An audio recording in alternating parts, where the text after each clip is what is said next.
The asphalt was breathing beneath Carl Jensen's wheels, and he'd been watching it pulse for the last 47 miles. Not the shimmering heat mirage that truckers saw on summer roads. This was February, 23 degrees outside, and the highway was rising and falling like a chest drawing air. Carl had 29 years behind the wheel. He knew the difference between exhaustion, hallucination, and something wrong with reality itself. He'd picked up the load in Amarillo 6 hours ago. Industrial refrigeration units headed to a processing plant outside Albuquerque. Standard cargo, standard route, I-40 west through the Texas Panhandle into New Mexico. The sun had set an hour back, and Carl was making good time, his reefer unit humming its usual monotone, when he first noticed the road texture changing in his headlights. The asphalt looked wet, though it hadn't rained. Then it looked organic, textured like skin. Then it started moving. Carl had pulled over twice already, stepping out into the freezing night to examine the road's surface with his flashlight. Both times the asphalt was normal, cold, solid, slightly cracked from winter weather. But when he got back in the cab and started rolling, the breathing resumed. The white lines weren't painted anymore. They were veins, pulsing with something dark beneath translucent pavement. The road moved up to meet his tires with each rotation, then fell away, a rhythm that matched something biological. His CB radio crackled with the usual trucker chatter on Channel 19, which meant he wasn't in some dead zone or alternate dimension. Other drivers were out here talking about weather and way stations and truck stop food. Carl keyed the mic. Anybody else on westbound I-40 near mile marker 270? Anyone seeing anything strange with the road surface? Static, then a voice. Road looks fine to me, driver. You feeling all right? Carl released the mic without responding. The highway was breathing faster now, the rhythm increasing from slow respiration to something approaching panic. He could feel it through his steering wheel, through the seat, through his bones. The road was alive, and it was afraid. His GPS showed the route clearly, I-40 stretching west toward Tucumcari, civilization ahead, nothing unusual about the geography. But his gut told him the GPS was lying. He was somewhere else now, driving on something that looked like a highway but wasn't. The breathing grew more labored, accompanied now by sounds his ears shouldn't be able to hear through the cab insulation and engine noise. Wet sounds, gurgling. The road was drowning. Carl's hands tightened on the wheel as the asphalt beneath him convulsed. His truck bounced, suspension screaming, trailer fishtailing. He fought for control, easing off the accelerator, not hitting the brakes. Jackknifing at 70 miles per hour would kill him. The convulsion passed, and the road returned to its breathing rhythm, but faster now, more desperate. Carl could see the center line pulsing visibly, the veins beneath the surface throbbing with black fluid. He grabbed his phone to call dispatch, but the screen showed no signal despite having full bars. The numbers were there, but they weren't real. Carl threw the phone onto the passenger seat and focused on driving. Ahead, his headlights caught something on the road. Not debris or an animal. Something rising from the asphalt itself, pushing up from beneath like a drowning victim breaking the surface. Carl's breath stopped. The shape was roughly human-sized, formed of the same translucent material as the road, veins visible throughout its mass. It stood in his lane, arms raised, mouth open in what might have been a scream. Carl jerked the wheel right, narrowly avoiding it, feeling his trailer swing dangerously. In his mirror, the figure was still there, still screaming silently before it collapsed back into the highway like water draining into thirsty ground. More shapes were emerging ahead, dozens of them all along the roadway, rising from the breathing asphalt like the dead crawling from graves. Some were fully formed, recognizably human in outline. Others were partial, just hands clutching upward, just faces pressing against the translucent surface. Carl couldn't avoid them all. His truck passed through 3, 4, 5 of the figures, and each time he felt a horrible sensation of impact without collision, like driving through smoke that screamed. The breathing highway was giving birth to whatever had been buried in it, and Carl was trapped in the delivery room. He floored the accelerator, pushing his truck to 85, 90, desperate to outrun the emerging shapes. The reefer unit behind him howled in protest at the speed. The figures grew denser, a forest of translucent bodies reaching upward. Some were complete enough to have faces, and Carl recognized some of them. Truckers he'd known. Drivers who'd disappeared over the years on lonely stretches of highway. Missing persons whose trucks had been found abandoned. Drivers who'd simply vanished. They were here. They'd always been here, beneath the road, trapped in the asphalt, sustaining it with their presence. The highway was a living thing that fed on drivers, absorbed them, kept them screaming beneath its surface. And now it was dying, and its victims were rising as it convulsed toward death. Carl's fuel gauge was dropping too fast, impossible fast. He'd filled up in Amarillo, should have 700 miles of range, but the needle was plummeting toward empty. The highway was drinking his diesel, pulling it down through his tires like a vampire. The engine began sputtering. Carl's heart hammered against his ribs. If he stopped here, if his truck died on this breathing road, he'd become one of them. Another transparent figure trapped beneath the surface, screaming for eternity.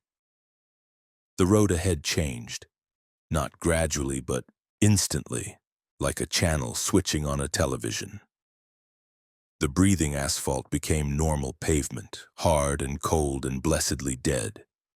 Carl's truck rolled onto it, and the sensation of wrongness evaporated. He looked in his mirrors and saw the breathing highway behind him, a distinct line of demarcation where dead road became living road. The figures were still emerging, dozens upon dozens of them, but they couldn't cross the boundary. Carl pulled onto the shoulder and sat shaking in his cab, the engine idling roughly. His fuel gauge was reading empty despite being impossible. He'd driven maybe 3 miles on the breathing highway, couldn't have burned more than a gallon of diesel. The gauge climbed slowly back to the proper level as he watched, like reality was remembering what it should be. His phone chirped, signal restored, messages downloading, the world returning to normal function. He called dispatch and told them he needed to stop, mechanical issue, would deliver in the morning. They were unhappy but agreed. Carl drove to the next truck stop and parked, but he didn't sleep. He sat in his cab searching for any mention of living highways, of roads that breathed and consumed. He found scattered reports, rumors, blog posts from people claiming similar experiences. Most were dismissed as exhaustion hallucinations or drug-induced delusions. But some had details that matched. The breathing rhythm, the translucent figures, the fuel draining too fast. One blog post mentioned a theory. Highways were built on sacrifice. Every major road construction project had deaths. Workers who fell into wet concrete, who were buried in foundation pours, whose bodies were never recovered. Sometimes deliberately, sometimes by accident, but always covered up. Those bodies became part of the road structure. Most stayed quiet, dead, and buried. But some highways, built on particularly violent sacrifices or in places where the boundary between worlds was thin, became something else. They developed consciousness, primitive and hungry. They fed on the vehicles that traveled them, on the drivers who trusted them, and very rarely they died. When a living highway died, it expelled everything it had consumed, birthing its victims back into the world as translucent echoes. The highway Carl had encountered was in its death throes, releasing 20 or 30 years of accumulated drivers. By morning it would be dead, just normal asphalt again, and anyone who drove that stretch would never know what had been there. Carl delivered his cargo the next morning and drove back east, deliberately taking I-25 north to Denver rather than returning via I-40. He told himself it was for better fuel prices, for easier traffic. But he knew the truth. He was afraid of what he'd find on that stretch of highway. Afraid the breathing would have stopped, afraid it wouldn't have. 3 weeks later, Carl saw a news report. Maintenance crews on I-40 in eastern New Mexico had found anomalous wear patterns on a 15-mile stretch of highway near mile marker 270. The asphalt was deteriorating faster than surrounding sections, developing strange discoloration and unusual texture. Testing showed the material composition was wrong, as if the asphalt had been mixed with organic compounds that had now decomposed. The state was planning to repave the entire section. Carl thought about the transparent figures, the trapped truckers he'd recognized. Were they free now? Had the highway's death released them? Or had it just expelled their echoes while their actual souls remained imprisoned in the material? He didn't know. Nobody knew. The highway was being ground up and replaced, and whatever secrets it held would be mixed into recycled aggregate and scattered across a dozen construction projects. He still drives, still hauls loads across the country. But Carl pays attention now to the roads beneath his wheels. He watches for textures that seem organic, for rhythms that match breathing, for the subtle signs that a highway might be more than just engineered material. He started keeping a list of strange stretches, sections where his truck feels wrong, where other drivers report unusual experiences. The list is longer than he wants to admit. Most highways are dead, he tells himself. Just asphalt and concrete and aggregate, nothing more. But some are alive and some are dying, and Carl Jensen drives them all, never quite knowing which category he's in until it's too late to turn back. He watches his fuel gauge obsessively now, watches his mirrors, listens to the road beneath his tires. Because he knows the truth that most drivers never learn. The highway system is not just infrastructure. It's an organism vast and mostly dormant, fed by the vehicles that travel it and the drivers who disappear into it. Most sections will never wake up, but some already have and more will follow. Carl drives carefully now. He takes more breaks, refuses certain loads on certain routes. His dispatcher thinks he's getting too cautious in his old age, losing his edge. Carl doesn't correct that assumption. Better they think he's getting soft than learn the real reason he won't drive certain highways anymore. Because he's seen what waits beneath the surface, seen the faces of the consumed pressing upward, heard the breathing of a dying road as it expels its victims. And he knows that next time, and there will be a next time, he might not cross the boundary back to dead road.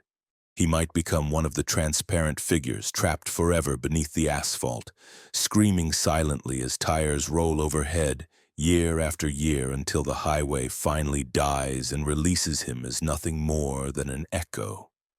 The road gives and the road takes away. Carl Jensen learned that truth on a February night in New Mexico, and he'll carry that knowledge until his last mile. He just hopes that final mile happens on a dead stretch of highway, solid and cold and mercifully inanimate. Because the alternative is too terrible to contemplate, becoming part of the breathing road himself, sustaining it with his trapped essence, feeling every vehicle that passes overhead for decades until the asphalt finally cracks and dies and births him back as a translucent ghost of who he used to be. He drives on day after day, mile after mile, always watching, always listening, always wondering if the road beneath him is just asphalt or something more, something hungry, something alive. Story 2.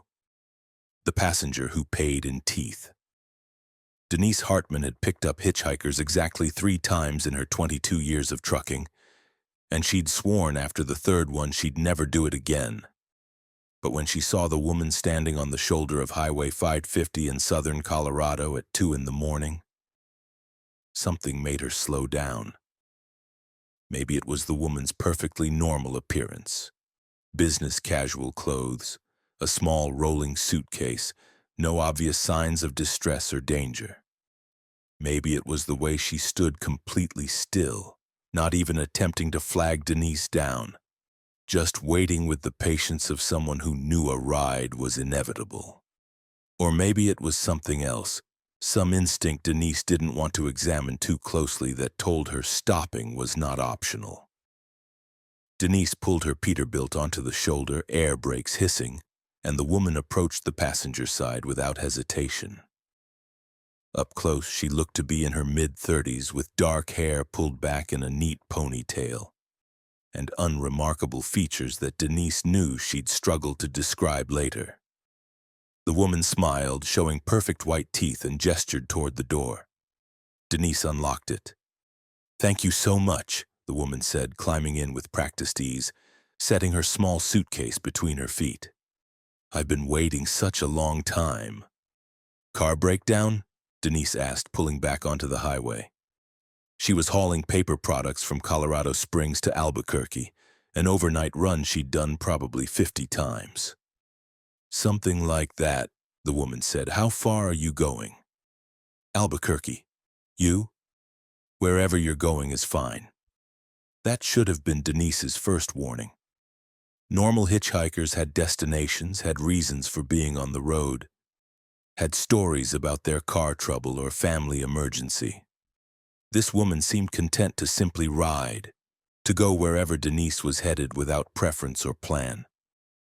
But Denise told herself the woman was probably traumatized from whatever had stranded her, probably in shock, and company on a lonely night drive was actually welcome.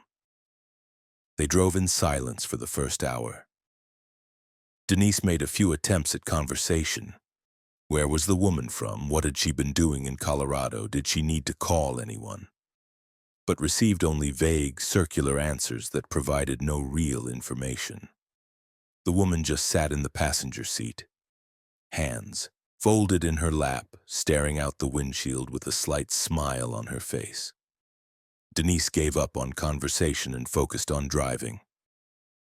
Around 3:30 a.m., somewhere between Farmington and Bloomfield, the woman spoke.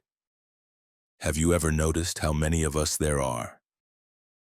"How many what?" Denise asked. "People like me, standing on roadsides, waiting. We're everywhere if you know how to look. Thousands of us, maybe tens of thousands, all along the highways, just waiting for someone to stop." Denise felt a chill that had nothing to do with the air conditioning. "Waiting for what?" The woman's smile widened. "To make a transaction. I don't understand." "You will. We all pay eventually. The road requires payment. I paid. Now I collect." Denise's hands tightened on the steering wheel. Something was deeply wrong with her passenger, but they were on an empty stretch of highway with no towns for miles. Pulling over and forcing the woman out seemed more dangerous than just continuing to the next truck stop. "What kind of payment?" The woman reached up and touched her mouth. Her fingers moved strangely, hooking behind her front teeth.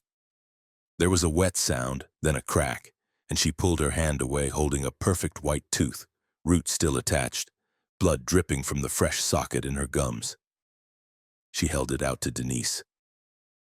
"This kind." Denise jerked the wheel involuntarily, nearly putting the truck in the ditch. "What the fuck? Why would you do that?" The woman placed the tooth on the dashboard between them, leaving a small smear of blood. "Every ride has a price. I paid mine years ago.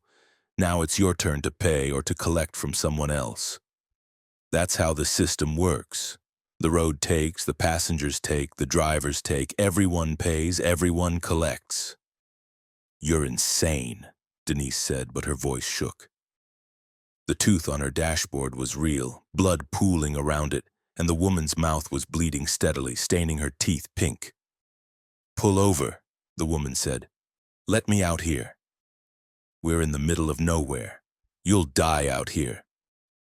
I've been dead for 7 years. Pull over."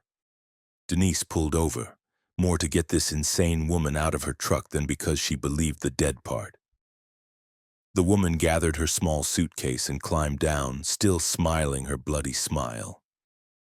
She closed the door and walked away from the highway into the desert, her rolling suitcase bouncing over rough ground. Denise watched her go, illuminated by the truck's headlights, until she disappeared behind a rise. The tooth was still on the dashboard. Denise grabbed a napkin and picked it up, intending to throw it out the window, but something stopped her. The tooth was heavier than it should be and warm, and it pulsed slightly in her palm like a tiny heartbeat. Denise threw it, napkin and all, as far from her truck as she could and pulled back onto the highway. But she saw the woman again 3 miles later, standing on the shoulder in exactly the same position as before, rolling suitcase beside her, waiting. Denise drove past without slowing, checking her mirror. The woman didn't move, didn't react, just stood there. Denise's CB radio crackled with static, then a voice that sounded like the woman but distorted. "The price wasn't paid. The transaction is incomplete. You'll see me until you complete it." Denise turned off her CB and drove faster. She saw the woman 7 more times before she reached Albuquerque, always on the shoulder, always in the same position, always with that slight smile. Each time Denise drove past, and each time her truck felt heavier, as if something was being added to her load. At the delivery point in Albuquerque, the warehouse supervisor frowned at her manifest. "Says here you're carrying 15,000 pounds. My scale says you're at 32,000. You got undocumented cargo?" Denise's blood ran cold. "That's impossible. I picked up an empty trailer and loaded exactly what's on the manifest." "Well, something's adding weight. Pop your trailer. Let's take a look." They opened the trailer doors and Denise saw her cargo of paper products stacked normally, properly secured, exactly as she'd loaded it.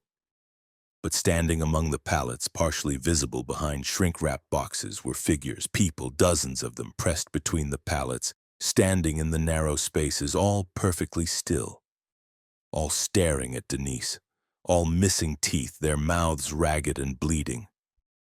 Denise screamed and stumbled backward. The supervisor grabbed her arm. "What? What's wrong? I just see paper products. There are people in there. Can't you see them?" The supervisor looked at her with concern. "Ma'am, there's nobody in your trailer but product. Are you feeling okay? When's the last time you slept?" Denise looked again and the figures were gone. Just pallets of paper products, normal cargo, nothing unusual. But the scale still showed 32,000 pounds. 17,000 pounds of invisible weight that only Denise could see. She completed the delivery, driving away with an empty trailer that the scale said weighed 12,000 pounds. She should have deadheaded at 4,000. 8,000 pounds of passengers were riding in her trailer, invisible to everyone but her, and Denise knew without checking that they were all missing teeth. The woman appeared again that night, on her return route to Colorado Springs, standing on the shoulder, waiting. This time Denise stopped. She had to know. "What do you want from me?" Denise asked through her open window. "I told you, a transaction. The road requires payment. I paid my teeth, all of them, 1 for each ride. 32 rides before I finished. Now I collect, and the people I collect from must pay others and so on. It's a chain that goes back to the first highways, the first drivers. You're in the chain now. You can either pay directly," she touched her mouth suggestively, "or you can collect from others, give rides, they'll pay, and then they'll collect from others. The chain continues.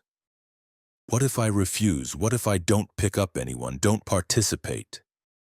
The weight increases. You're carrying passengers now, whether you can see them or not. They'll get heavier. They'll multiply. Eventually, your truck will be so heavy you can't move it, and you'll be trapped, and the passengers will become visible again, and they'll take what they're owed. All your teeth, one by one. And then you'll become one of us, standing on roadsides, waiting to collect from the next driver stupid enough to stop." Denise's jaw ached at the thought.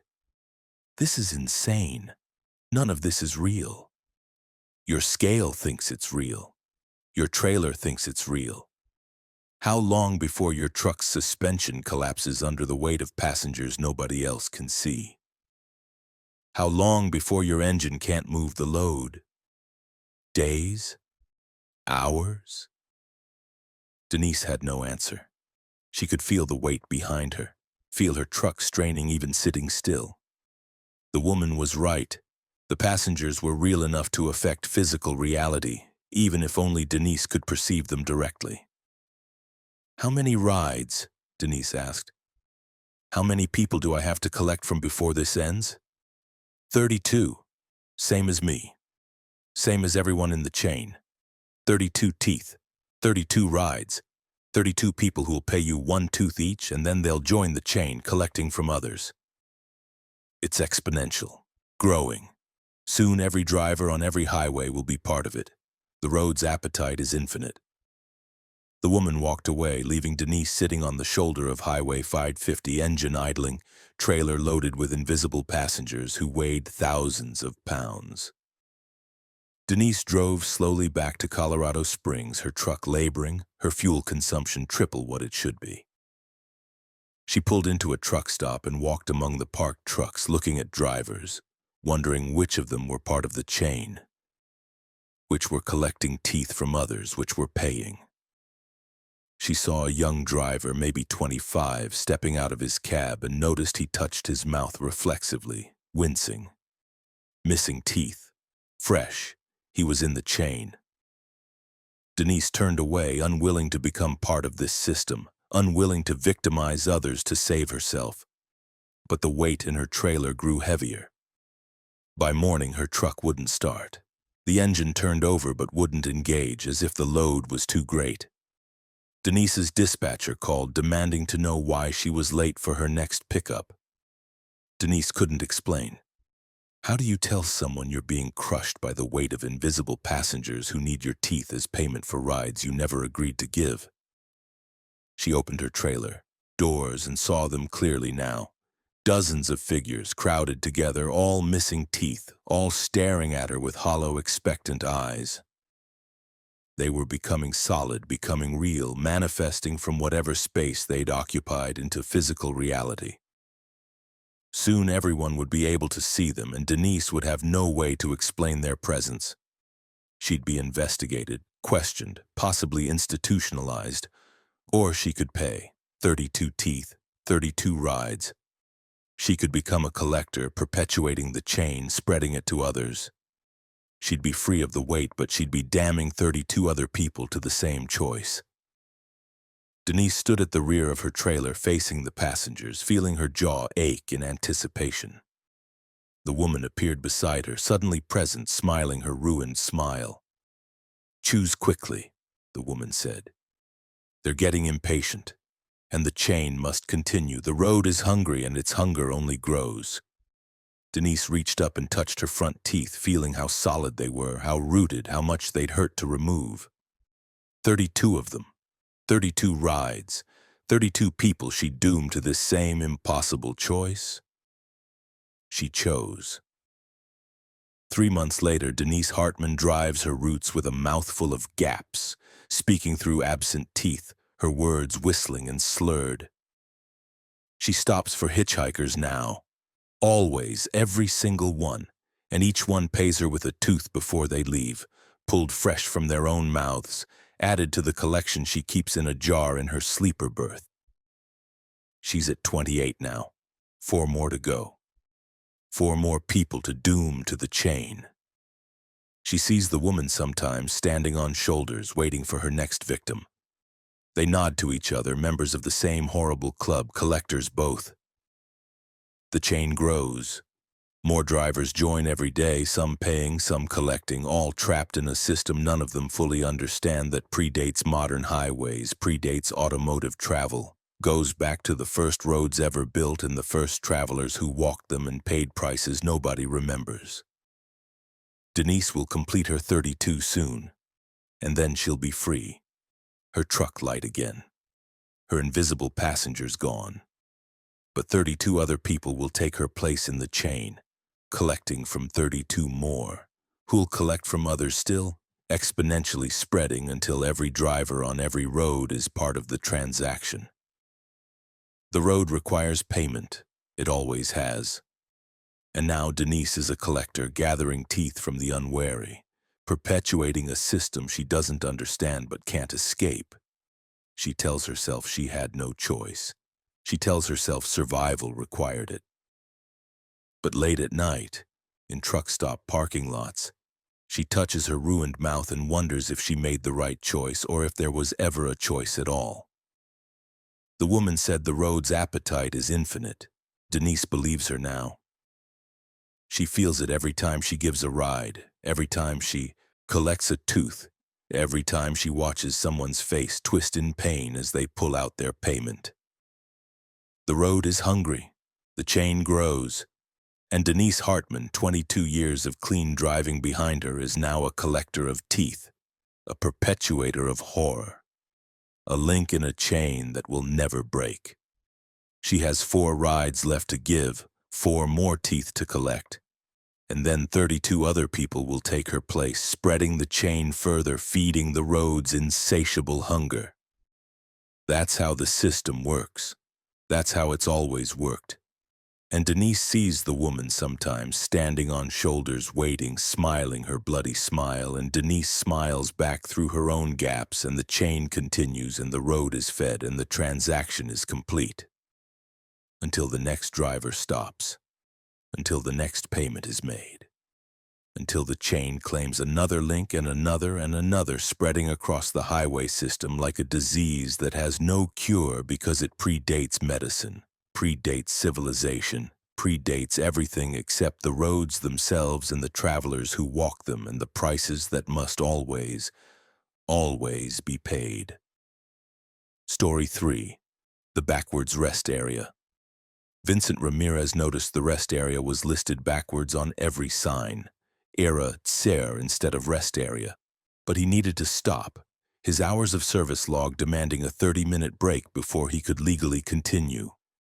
It was 4 in the afternoon on I-84 in eastern Oregon, empty high desert country where rest areas were sparse and skipping one meant another 100 miles before options.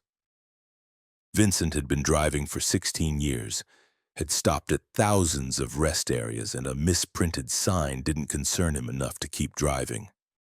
The rest area looked normal as he pulled in. Picnic tables, restrooms, vending machines, informational signs about local wildlife. 3 other trucks were parked in the designated big rig spaces, and Vincent chose a spot at the far end, setting his air brakes and shutting down his engine. He was hauling electronics from Portland to Salt Lake City, a valuable load but not particularly interesting, and he planned to use his 30-minute break to eat lunch and check his messages. The moment Vincent stepped out of his cab, he felt wrong. The air temperature was identical to what it had been on the highway. Mid-50s, typical for October. But it felt reversed somehow, like breathing cold air that warmed as it entered his lungs instead of cooling. The sunlight came from the right direction, west, descending toward evening, but shadows fell wrong, pointing east as if cast by a sun rising instead of setting. Vincent walked toward the restrooms, his boots crunching on gravel that sounded hollow, like walking on broken eggshells. The other 3 trucks sat silent, no drivers visible, no movement. Vincent tried to read the lettering on the nearest truck, but found the company name was backwards, mirror-written, incomprehensible. He reached out to touch the truck's trailer, and his hand passed through the surface like it was made of projection instead of metal. His heart rate spiked. Vincent jerked his hand back and stared at the truck. It looked solid, cast shadows, appeared completely real. But his hand had passed through it as if it didn't exist. He tried again with the same result, his flesh penetrating the metal without resistance, feeling nothing but a slight tingling where the 2 should have made contact. The restroom building was ahead, single-story brick structure that looked decades old. The door had a sign, but like everything else, the text was backwards. Vincent pushed the door open and stepped inside, needing to use the facilities but also needing to confirm he wasn't losing his mind. The restroom interior was reversed. Sinks on the left instead of right. Stall doors opening the wrong direction, everything mirrored. Vincent approached a sink and turned on the faucet. Water flowed upward, not spraying up from pressure but flowing in reverse, rising from the drain, climbing the faucet, returning to the pipes. Vincent watched the impossible physics, his brain struggling to process what his eyes reported. He turned off the faucet and the water stopped its upward flow, leaving the sink dry. He turned it on again and water climbed from the drain, defying gravity, obeying some other force Vincent had no name for. He stumbled out of the restroom and back toward his truck, needing to leave this place immediately. Break or no break, legal requirements be damned. But his Peterbilt was different now. The company name on the door was backwards, mirror written like the other trucks.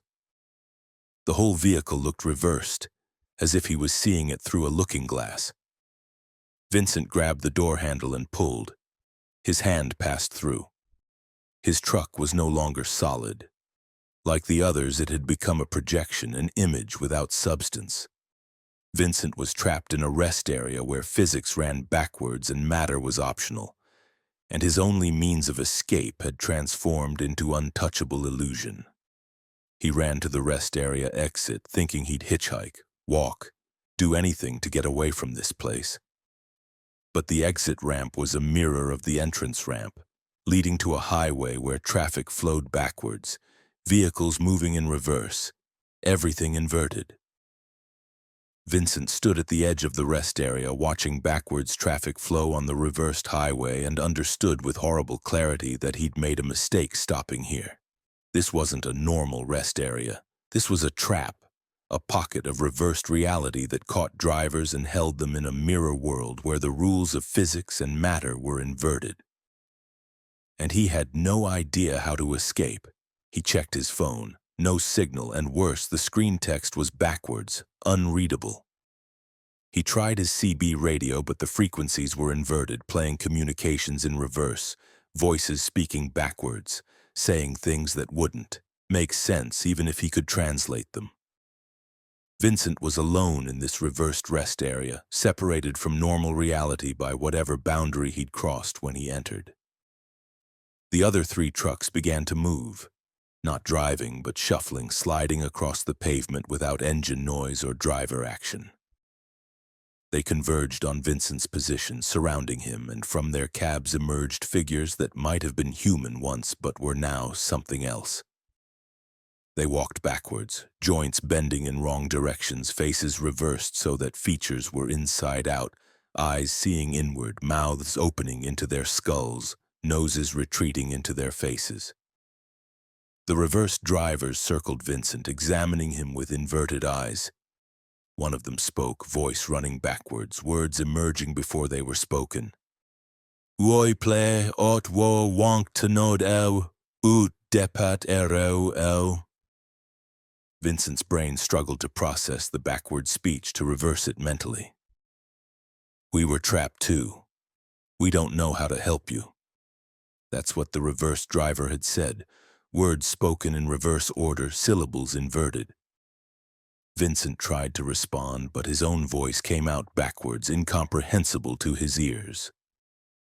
The reversed drivers shook their heads sadly and returned to their trucks, sliding backwards into cabs, disappearing. Vincent was alone again, standing in a rest area where everything ran wrong, separated from reality by a boundary he couldn't see or understand. He sat on a picnic table, the only solid object that would support him, and tried to think. If this was a reversed place, maybe the exit was also reversed. Maybe instead of driving forward out of the rest area, he needed to drive backwards into it. Maybe the boundary could be crossed if approached from the opposite direction. It was insane logic.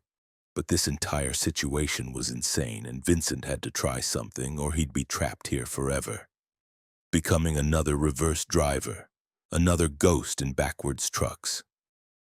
He approached his truck from behind, reaching for the trailer doors instead of the cab. His hand touched solid metal. The trailer was real from this approach, accessible when touched from the opposite direction. Vincent's heart leaped. He walked backwards along his truck, moving in reverse, reaching for the cab door from behind. The handle was solid. He opened the door backwards and climbed in, facing the rear, everything reversed. Starting the engine required turning the key opposite direction, but it worked. Vincent's truck roared to life, all systems reversed but functional.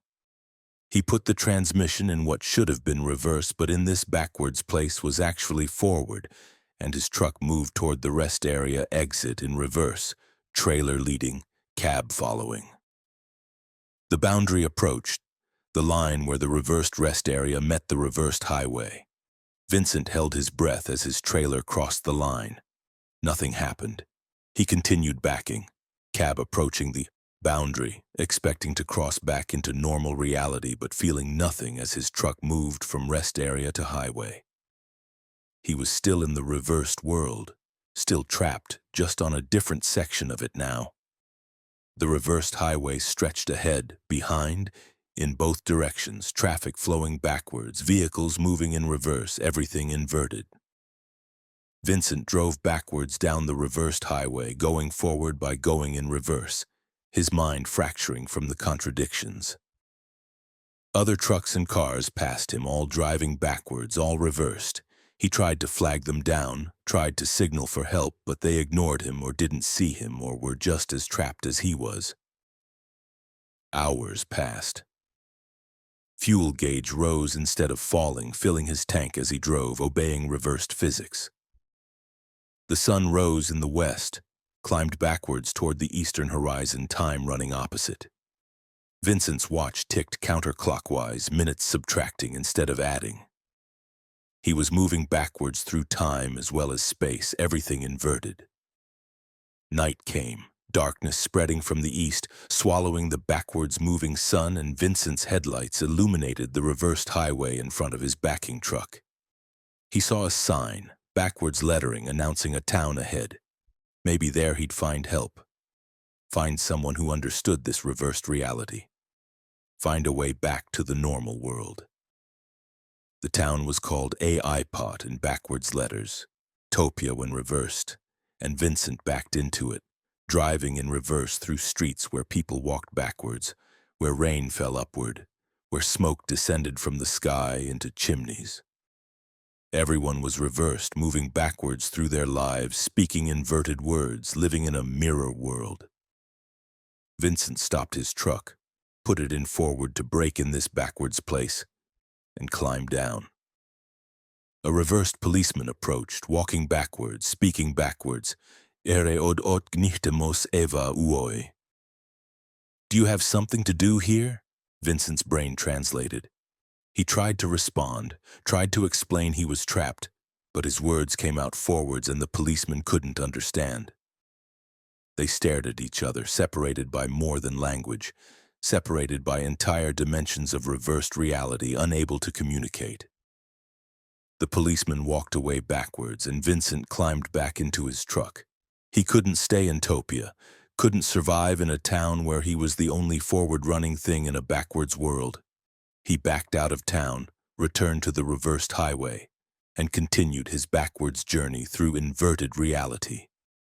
He saw the rest area again, or maybe a different one. All reversed rest areas looked the same, and considered stopping, considered giving up, letting himself become another reverse driver trapped forever in backwards trucks.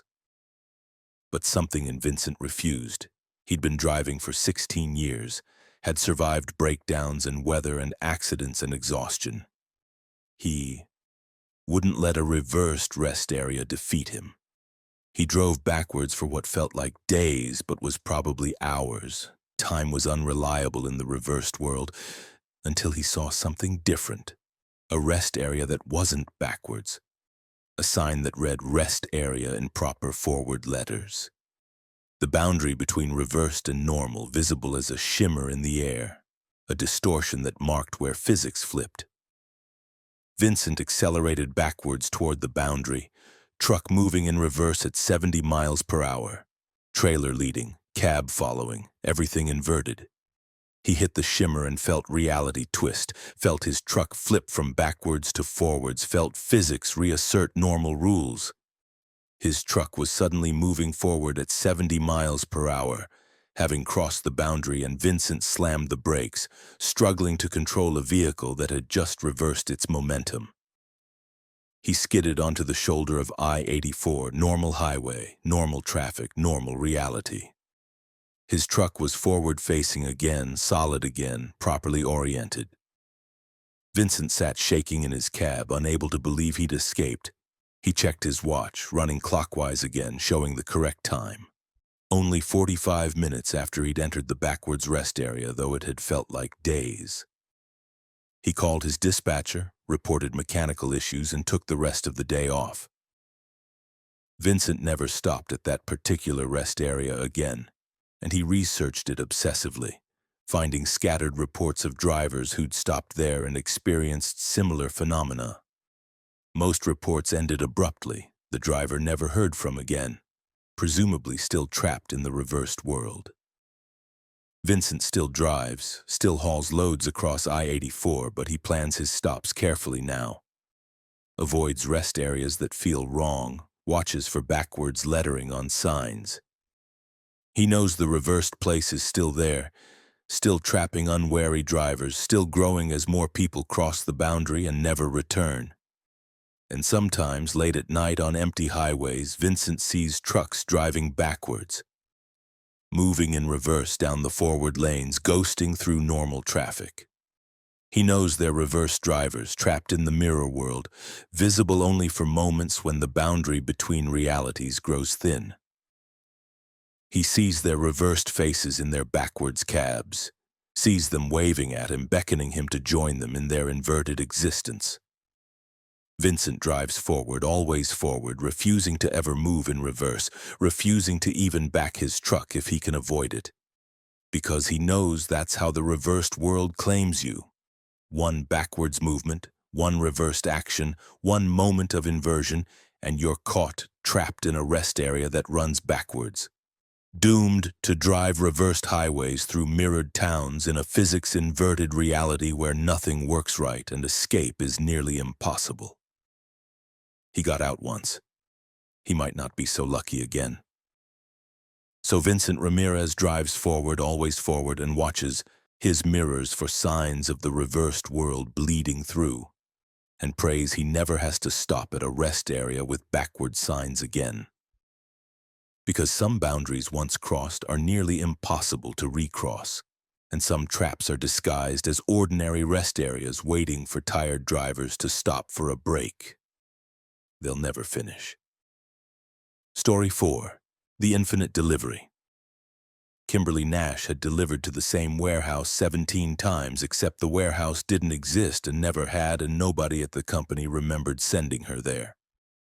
She was explaining this to her dispatcher for the 17th time, standing in front of a building that every map said wasn't there, holding paperwork signed by people who didn't exist, having unloaded cargo that her manifest insisted she still carried. The dispatcher's voice crackled through her phone, confused and increasingly concerned. "Kim, the GPS shows you're in an empty field. There's no warehouse at those coordinates." Kimberly looked at the massive concrete structure behind her. 3 stories tall, dozens of loading docks, forklifts moving inside, workers signing her delivery forms. She took a photo with her phone and sent it to her dispatcher. The image showed an empty field, sagebrush and dirt, no building anywhere. Kimberly looked at her phone screen, then at the warehouse, then back at the screen. The warehouse was there. She could see it. She could touch the concrete wall beside her, feel its realness. But her phone saw only empty land. "I'm looking right at it," Kimberly said.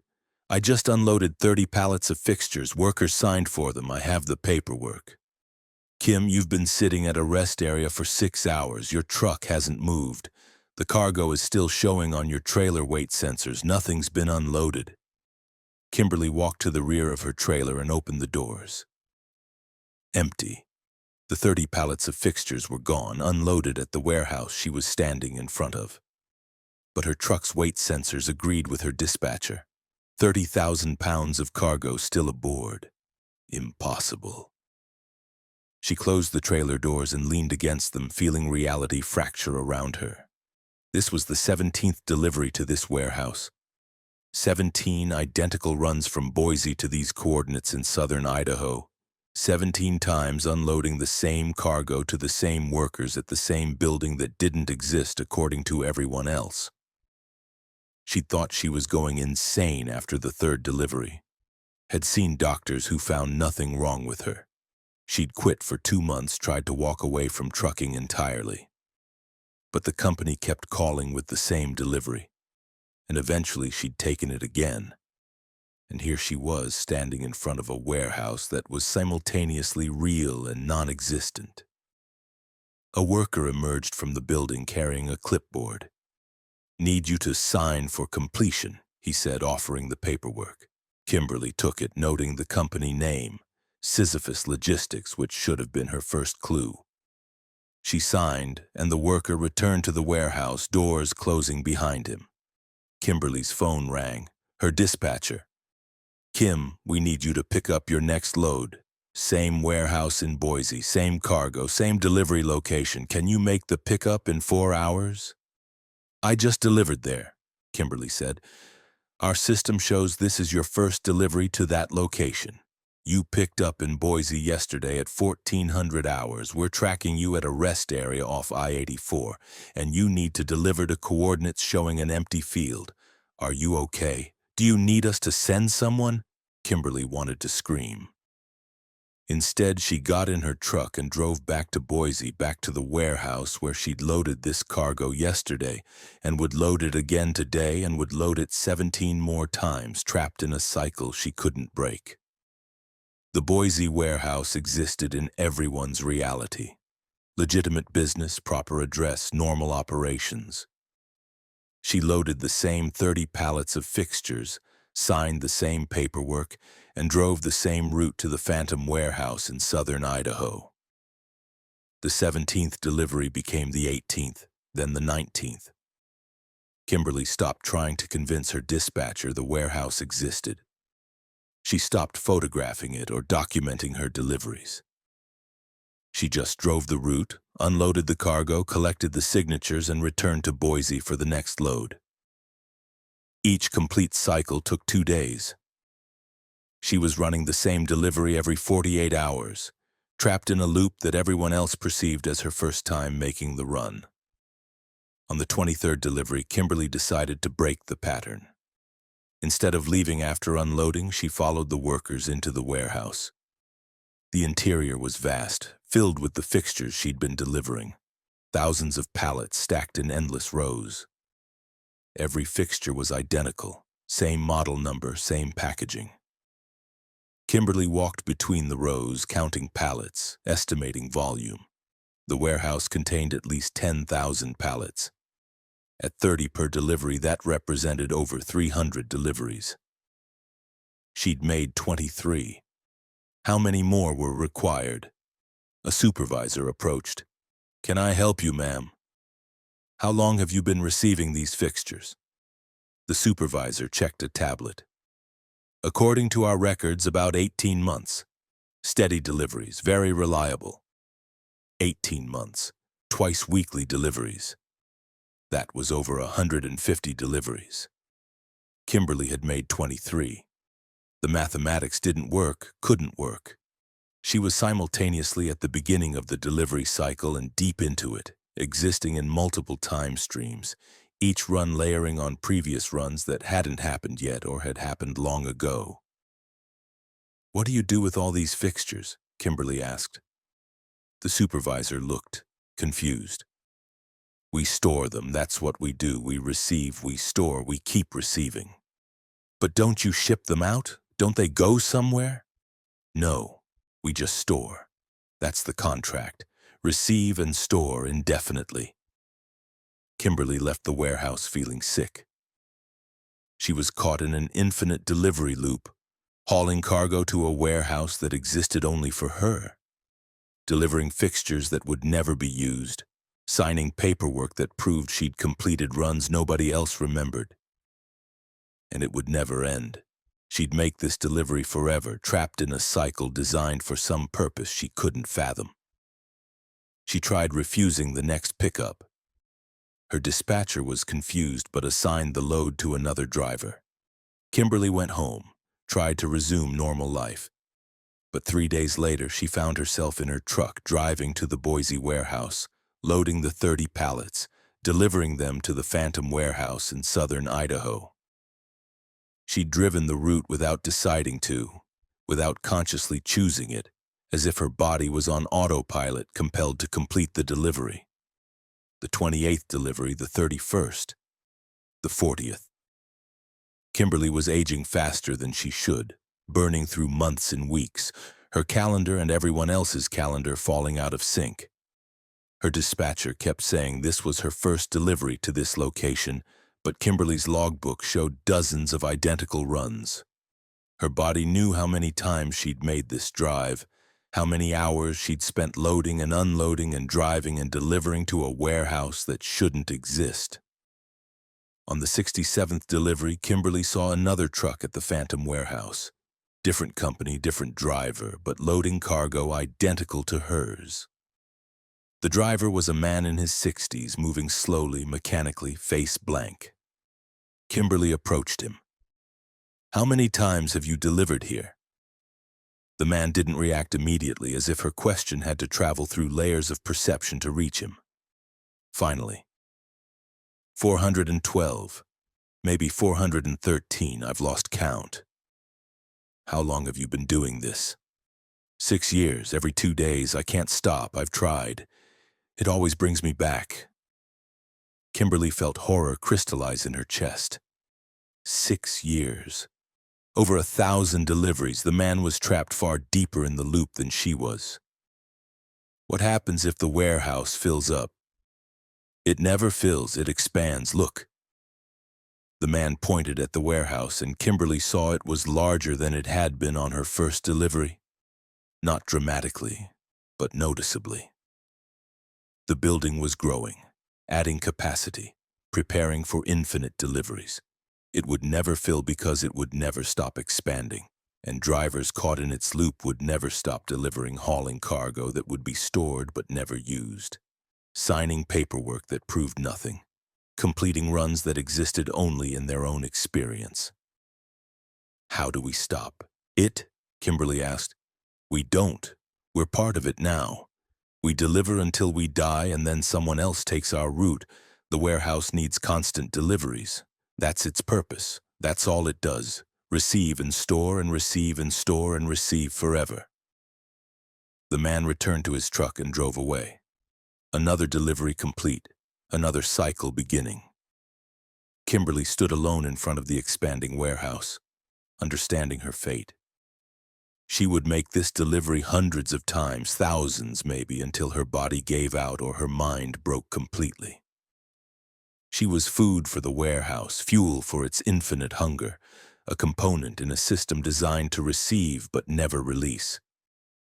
She made her 68th delivery, her 79th, her 93rd. The warehouse kept expanding, her cargo kept arriving and being stored. The loop kept cycling. Her dispatcher kept saying this was her first delivery to this location. Her body kept aging faster than normal time. Her mind kept fracturing under the repetition. On her 104th delivery, Kimberly saw the old driver again. He looked decades older now, barely able to walk, but still unloading cargo, still signing paperwork, still trapped in the loop. She asked him how old he was. 78.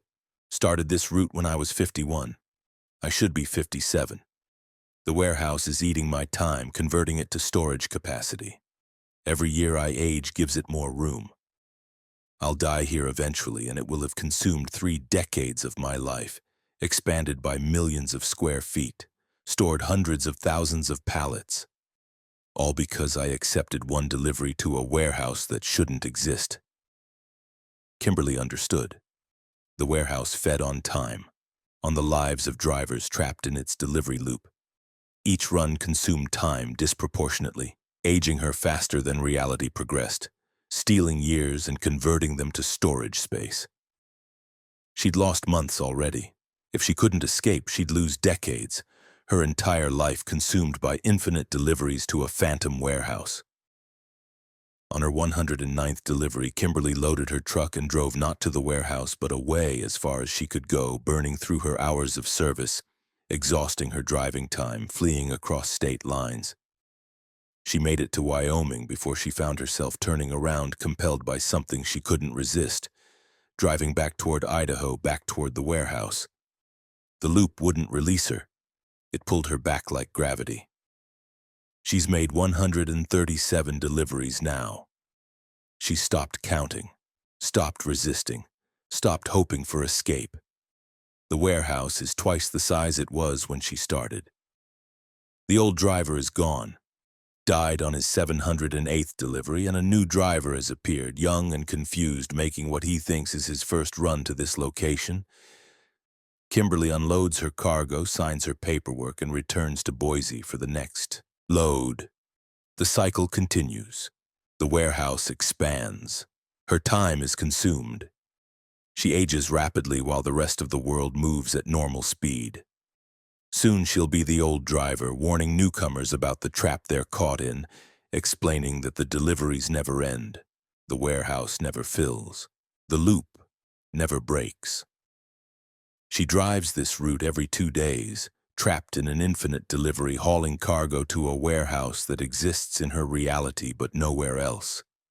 Aging years for every month that passes, her life being converted to storage space square foot by square foot. And she knows she'll die making this delivery, still hauling fixtures to the phantom warehouse, still signing paperwork for companies that don't exist, still trapped in a loop designed by some intelligence or system that feeds on drivers' time and converts it to infinite storage. The warehouse is always hungry. The deliveries are always required. The loop is always cycling. And Kimberly Nash, trapped deep in the delivery spiral, has accepted her fate. She'll deliver cargo to the phantom warehouse until her body fails, and then another driver will take her place and the cycle will continue, expanding the warehouse, consuming time, storing fixtures that will never be used in a building that most people can't see. This is her life now. This is her eternity. This is the infinite delivery, and she is its prisoner, forever. Story 5. The sound in the sleeper berth. Gregory Morrison heard the breathing in his sleeper berth at exactly 2:47 a.m., and he'd been hearing it every night for 16 nights, synchronized to the moment he woke from shallow sleep in truck stops across 8 states. The breathing wasn't his own. He'd confirmed that by holding his breath, by pressing his hand to his chest to feel his own respiration while the other breathing continued, independent, originating from somewhere behind the thin curtain separating his sleeping area from the cab. Gregory had been driving for 24 years, had slept in his truck thousands of nights, and knew every sound his Kenworth made, every mechanical click, every settling groan, every vibration from the refrigeration unit. This breathing was none of those things. It was organic, wet, labored, as if something severely injured was dying slowly in the space where he slept. The first night in a truck stop outside Memphis, Gregory had searched every inch of his sleeper berth, convinced an animal had somehow gotten inside. He'd found nothing. The second night in Little Rock, he dismantled part of the interior paneling, looking for gaps where something might hide. Nothing. The third night in Oklahoma City, he'd taken the truck to a shop and had mechanics examine the entire sleeper berth, insulation, ductwork, everything. They found nothing wrong, told him he was probably hearing wind noise or his refrigeration unit. But Gregory knew mechanical sounds from biological ones. This was breathing, irregular, pained, human or near human, and it was getting louder. Each night the volume increased slightly, barely perceptible but cumulative. On night 16, in a truck stop outside Denver, the breathing was loud enough that Gregory thought surely other drivers must hear it. must complain about the noise coming from his truck. But when he asked neighbors in adjacent parking spots, they looked at him strangely and said they heard nothing. Gregory lay in his sleeper berth, 2:47 a.m., listening to the breathing that only he could hear. It was directly behind his head, separated from him by maybe 6 inches and a thin fabric curtain. He'd stopped trying to find its source. Now he just listened, trying to discern patterns, trying to understand what was breathing in his truck. The breathing changed, faster now, agitated, as if whatever made the sound was disturbed by Gregory's attention. He heard movement, fabric rustling, weight shifting, and the breathing became a wheeze, then a gasp. Gregory lay frozen, afraid to move, afraid to pull back the curtain and see what was there, despite knowing from his previous investigations that nothing would be visible. Then it spoke. Not words in any language Gregory recognized, but vocalization, intentional sound shaped by throat and mouth. The voice was ruined, damaged, like someone speaking through crushed vocal cords. It tried to form syllables, tried to communicate, but only produced tortured sounds that might have been words in some other context. But here were just noise, shaped by suffering. Gregory grabbed his flashlight and tore open the curtain, shining light into his sleeper berth. Empty. Just his bed, his personal effects, normal truck interior. But the speaking continued, emanating from empty air directly in front of him. Gregory reached out and his hand passed through cold space where the voice originated. The temperature there was wrong, 15 or 20 degrees colder than surrounding air. A pocket of localized cold where something invisible struggled to communicate. The voice gave up trying to form words and returned to labored breathing. Gregory sat on his bed, flashlight illuminating nothing, listening to an invisible presence breathing and occasionally attempting speech in his sleeper berth. He didn't sleep the rest of that night, just listened, growing increasingly convinced that whatever shared his truck was trapped, was suffering, was dying slowly in a space adjacent to his reality. Night 17, in a rest area outside Cheyenne, 2:47 a.m. The breathing started on schedule, but this time Gregory spoke to it. "Can you understand me? Can you tell me what you are?" The breathing paused. Silence for 10 seconds, 15, 20. Then a sound like affirmation. A grunt that might have been yes filtered through damaged vocal anatomy. Gregory's heart raced. "Are you trapped? Are you stuck in my truck?" Another affirmative sound. This one more desperate, more insistent. "How do I help you? What do you need?" The voice tried again to form words, straining, pushing sounds through whatever mouth it had. Gregory leaned close to the cold spot, listening intently. Syllables emerged, tortured and broken. Driver before. Driver before. The thing was saying driver before. Gregory felt cold understanding spread through his chest. This truck had a previous owner, a driver who'd sold it to Gregory 18 months ago. That driver's name was Mitchell Crane, and Gregory had never met him. Had bought the truck through a dealership after Mitchell had traded it in. Gregory knew nothing about Mitchell except what the title paperwork revealed. A name, a signature, a transaction. "You're Mitchell Crane? Is that who you are?"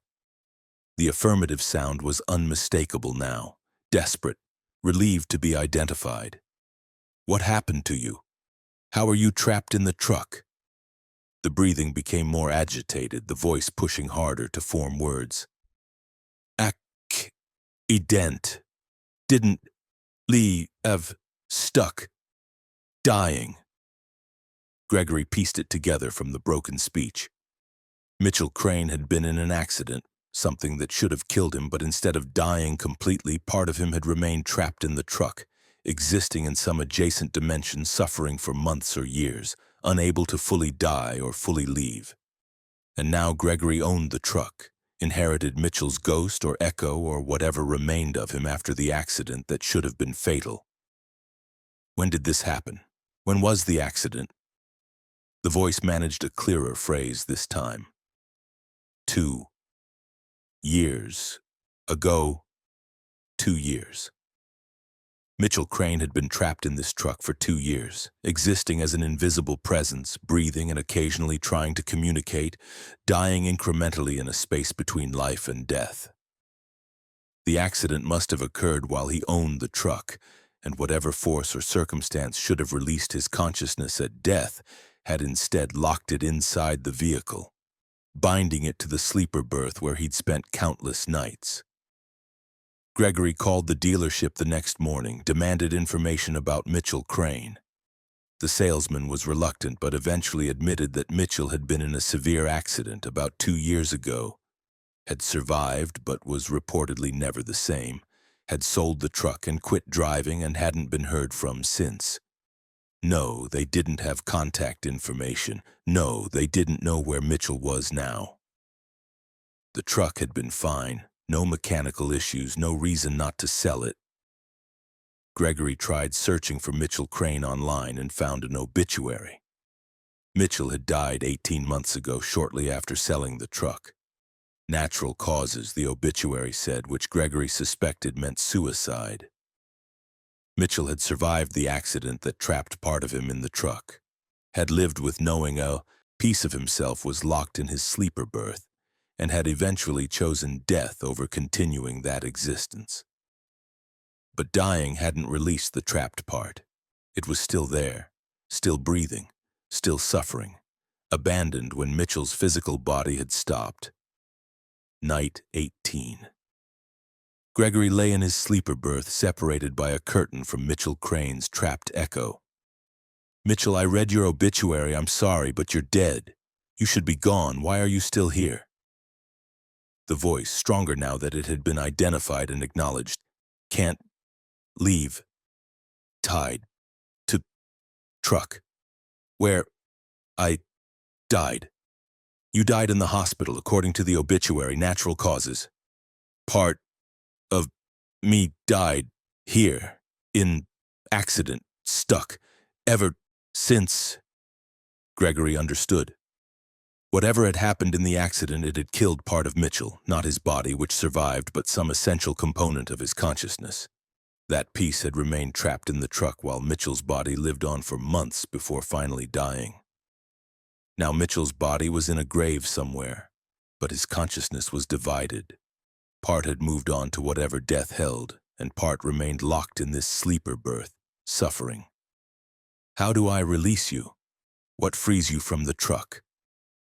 The breathing became a sob, a sound of such profound despair that Gregory felt tears on his own cheeks. "Don't know. Tried. Everything. Can't leave." Gregory drove his route during the day, hauled cargo, made deliveries, functioned professionally. But every night at 2:47 a.m. he woke to Mitchell Crane's breathing. Listened to the trapped consciousness struggle to exist in its prison of cold air and invisible space. Gregory tried everything he could think of, blessed the truck, burned sage, brought in a priest who performed an exorcism that accomplished nothing. Mitchell remained, trapped, suffering, unable to leave. On night 25, Gregory made a decision. If Mitchell was tied to the truck, and the truck couldn't release him, maybe destroying the truck would work. Gregory drove to a salvage yard and explained he wanted to sell his truck for scrap. The yard owner offered a price, and Gregory accepted, watching as his Kenworth was towed away to be dismantled and crushed. That night, sleeping in a hotel room, Gregory woke at 2:47 a.m. to the sound of labored breathing beside his bed. Mitchell was still there, still trapped, the bond having transferred from truck to driver rather than braking. Gregory had inherited Mitchell Crane's trapped consciousness completely now, not tied to the vehicle but to Gregory himself, following him, breathing beside him, suffering in his proximity. Gregory bought a new truck, tried to resume his career, but Mitchell's presence remained. Every night, 2:47 a.m., the breathing started. Every night, Gregory listened to a dead man's consciousness, struggling in its prison. And gradually, Gregory began to understand that Mitchell wasn't just trapped by the accident. He was trapped by Gregory's awareness. By acknowledging Mitchell, by identifying him, by trying to help him, Gregory had created an anchor, a connection that bound Mitchell's echo to Gregory's consciousness. The only way to release Mitchell would be to forget him, to stop acknowledging his presence, to deny the breathing and the voice and the cold spot beside Gregory's bed. But how do you unhear something once you've heard it? How do you unknow something once you understand it? Gregory couldn't forget Mitchell Crane. The breathing was permanent in his awareness now, part of his reality, inescapable. Night 43. Gregory woke to breathing and spoke to Mitchell. "Will you be trapped forever? Will this ever end?" Mitchell's voice was weaker now, fading. "When you die, maybe I can die too, tied to you. Now, sorry." Gregory felt horror settle into his bones. Mitchell's trapped consciousness would persist as long as Gregory lived, suffering beside him, unable to fully die, anchored to Gregory's awareness. And when Gregory eventually died, Mitchell might finally be released, or might simply transfer to whoever found Gregory's body, whoever acknowledged Mitchell's presence next. The curse was transferable, passed from driver to driver, trapping Mitchell's echo in eternal suffering while binding those who heard him to his fate. Gregory still drives, still makes deliveries, still functions. But every night at 2:47 a.m. he wakes to labored breathing beside his bed, whether he's in his truck or a hotel or his own home. Mitchell Crane is with him always now, trapped and suffering, dying incrementally in a prison of cold air and invisible space. And Gregory knows he'll carry this burden until his own death, and even then Mitchell might not be free. Some accidents don't end when the victims die. Some tragedies persist beyond death, trapping echoes of consciousness in impossible prisons, binding them to the living who make the mistake of acknowledging their existence. Gregory Morrison made that mistake, and now he'll pay for it every night for the rest of his life, listening to Mitchell Crane's trapped consciousness breathe and struggle and slowly fade without ever being released. The sound in the sleeper berth is permanent now. The breathing is eternal. And Gregory drives on, carrying his invisible passenger, bound to Mitchell Crane's suffering until death finally separates them. If death even can. Story 6. The truck stop that steals hours. Linda Kowalski realized she'd lost 9 hours somewhere between pulling into the truck stop and walking back to her rig with a cup of coffee. Her watch showed 11:47 p.m. when she'd parked. The clock on her truck's dashboard now read 8:53 a.m. 9 hours gone, vanished, with no memory of where they'd gone or what she'd done during them. The coffee in her hand was still hot, steam rising from the paper cup, suggesting she'd just poured it seconds ago. But 9 hours had passed. Linda had been driving for 18 years, and new truck stop time could be elastic. 30-minute breaks that stretched to an hour when you got talking with other drivers. Quick fuel stops that expanded when the pumps were slow or the line for the restroom was long. But 9 hours. That wasn't elastic time. That was stolen time, erased, missing completely from her experience. She checked her phone. Dozens of missed calls from her dispatcher, angry voicemails demanding to know where she was, why she'd missed her delivery window, why she wasn't responding. Linda had no answers. She'd stopped for coffee at this Flying J outside Little Rock, Arkansas, planning a quick 15-minute break before continuing to Memphis. Now morning had arrived, her delivery window had passed, and she'd lost 9 hours with no memory of their passage. Linda walked back into the truck stop looking for someone who'd seen her. Someone who could tell her what she'd been doing for 9 hours. The place was moderately busy, typical morning crowd of truckers buying breakfast and showers. Linda approached the cashier, a young woman who looked vaguely familiar. "I was in here earlier," Linda said. "Late last night. Do you remember me? The cashier smiled. You were just here a minute ago, got coffee. Before that, around midnight, did you see me? The cashier's smile faltered, confusion crossing her face. I've been working since 6 a.m. If you were here at midnight, that was someone else's shift. But Linda knew this was the same woman who'd been behind the counter when she'd entered at 11:47 p.m. The name tag was identical, Rachel, and the face was definitely the same, just wearing different clothes now. Daytime uniform instead of overnight shift. Something was wrong with more than just Linda's memory. Something was wrong with the truck stop itself. Linda walked through the facility looking for other drivers who might have been present during her missing hours. She found an older trucker sitting in the restaurant area, someone she vaguely recognized. She approached his table. Were you here last night? Around midnight? The trucker looked up, studying her. I got here at 7 this morning. Why? You were here last night. I remember seeing you. You were sitting in this same spot, eating the same food. Linda pointed at his plate. Chicken fried steak and eggs, the exact meal he'd been eating when she'd walked past him at 11:47 p.m. The trucker's expression changed, fear replacing confusion. I don't remember being here last night. I remember pulling in this morning, but... He looked at his meal, then at his watch, then back at Linda. How long have I been sitting here? I thought it was just a few minutes, but... He checked his watch again, then his phone, comparing times. Jesus Christ, I've lost 4 hours. I sat down at 7. It should be 7:30 at most, but it's 11:05. Linda felt cold realization spreading. The truck stop was stealing time from drivers, erasing hours from their experience, making them lose entire chunks of their lives.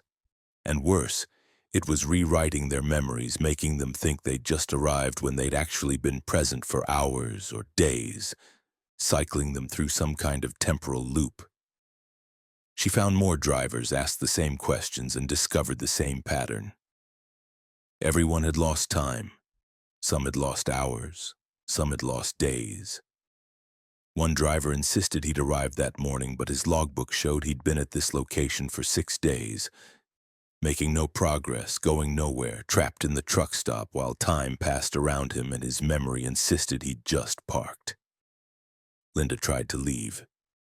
She got in her truck, started the engine, and pulled out of the parking lot. She drove for what felt like 10 minutes, watching the highway roll past, putting distance between herself and the Flying J. Then she blinked and was parked again, engine off, sitting in the same parking spot she'd started from. The clock had advanced 15 minutes, but she'd driven nowhere, accomplished nothing. The truck stop had pulled her back. She tried again, same result. And again.